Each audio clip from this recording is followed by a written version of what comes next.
Prince Turki Al Faisal, it's a pleasure to have you here at the World Policy Conference. It's nice to be back. Thank you indeed. Obviously, everybody now is talking about what in the West we tend to call the Arab Spring, even though, of course, it's no longer spring. What is your view of what is happening in the Arab world and in the Middle East generally? Let me start by saying that I believe what is happening still does not show spring-like qualities. It's very much still in the early stages of change, and basically the change that is taking place will take many years to come before we see it settled in a more stable, if you like, and working order. However, that does not mean that in such situations opportunities don't arise. And I think that Arab peoples having changed the situation in various Arab countries and in the process of changing them in other countries should be optimistic about a future where they themselves will be deciding their own fates. I mean, do you see this really as a phenomenon that is happening after, first of all, colonization, and then independence, and then in some countries, dictatorships? Now this is a new stage? Definitely. The stages that you mentioned, we went through years ago, but if I can have a longer perspective on history, I think the events that started late December last year and continued throughout this year and will probably continue for some time to come are truly, in epochal terms, the end of the colonial era. If you remember when colonialism was lifted from the Arab world in the 40s, 50s and 60s, it was soon followed by other sweeping events. We had first the emergence of military coups d'etats that led to military dictatorships. Then we had the espousal of the so-called socialist, Arab socialist views spread by then President, the late President Nasser in Egypt and others. The Ba'ath Party was a firm believer in that slogan.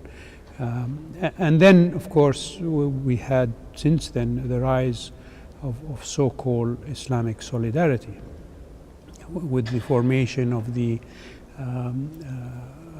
Conference of Islamic Cooperation. And now, as we see the election results that have come about in various countries, whether Morocco, Tunis, or Egypt, the Islamic text, if you like, or Islamic feel or touch to these election results is very much the common factor, which in my view signifies the end of the legacy of colonialism. As you know, the first thing that the colonists did when they occupied all of these countries was to push back on the Islamic identity of these people. It's interesting you say that, because you mentioned the Ba'ath Party, yes, which of course has been avowedly secularist. But at the moment you have real pressures on the Syrian regime of Bashar al-Assad. Right. If that regime were to go, wouldn't there be a possibility of sectarian, interconfessional fighting of the kind that you had in Lebanon between 1975 and 1990? I think it depends on how the regime goes. I think, let me say that inevitably, because of up to the present, the regime has resisted any efforts to implement what it has promised to implement in its political program, particularly over the past year. It has lost credibility, even among, I would dare say, some of the confessional supporters of the regime. So I really don't know where the end result is going to be in Syria. I hope it is not going to be in the scenario you describe, where sect fights sect and ethnicity fights ethnicity, etc.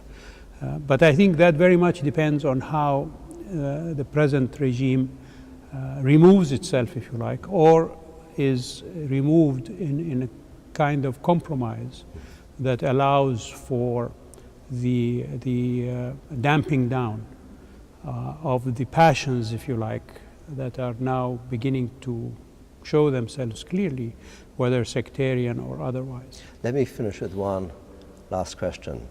Iran. Iran? Yes. What is your view of the situation in Iran, the prospects in the region vis-a-vis the Western view of Iran, the Saudi view of Iran? How do you see things developing? My view of Iran is that it is a paper tiger with steel claws. And if you look at the functioning of the government in Iran, it's very much dysfunctional. You have differences between the president and the religious leader.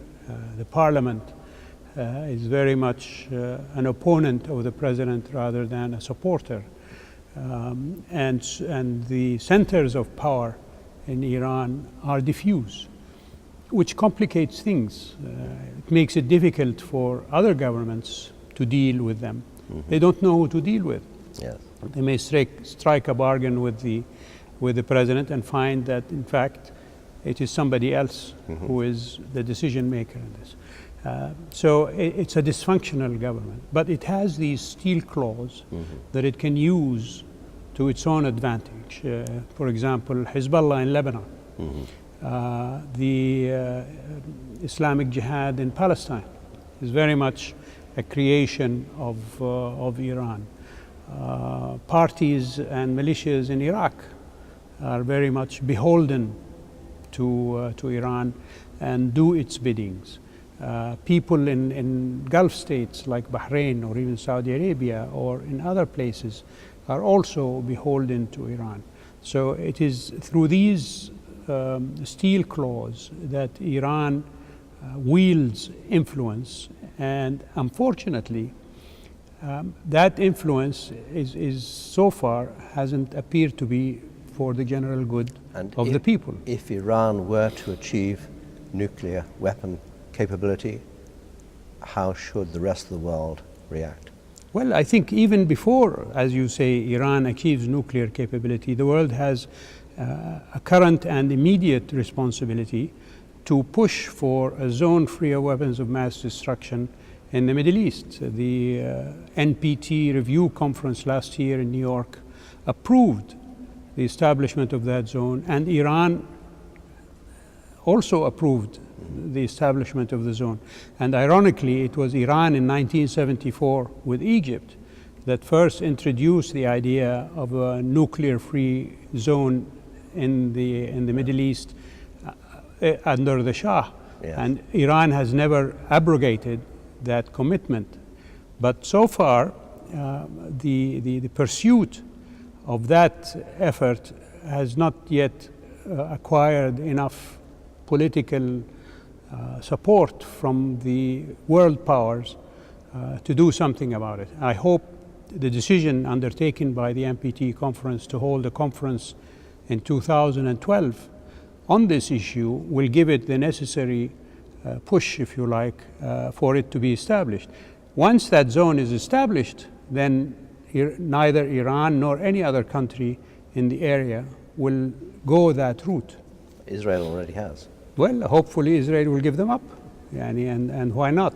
When today over lunch at the president's palace here, a discussion arose on this issue, and the view that Israel has its weapons and may not agree to be a member of the zone free of weapons of mass destruction arose. And my view was that if Israel were to accept the Arab Peace Initiative and sign a peace treaty with the Arab world, it will not only gain recognition and normal relations with 22 Arab countries, but also with 56 Muslim countries that make up the Organization of Islamic Cooperation. And once that happens, they don't need anymore to have weapons of mass destruction. So they could become a very valuable member of the zone free of weapons of mass destruction. Inshallah. Prince Turki Al Faisal, thank you very much indeed for your very, very good views. Thank you. Thank you.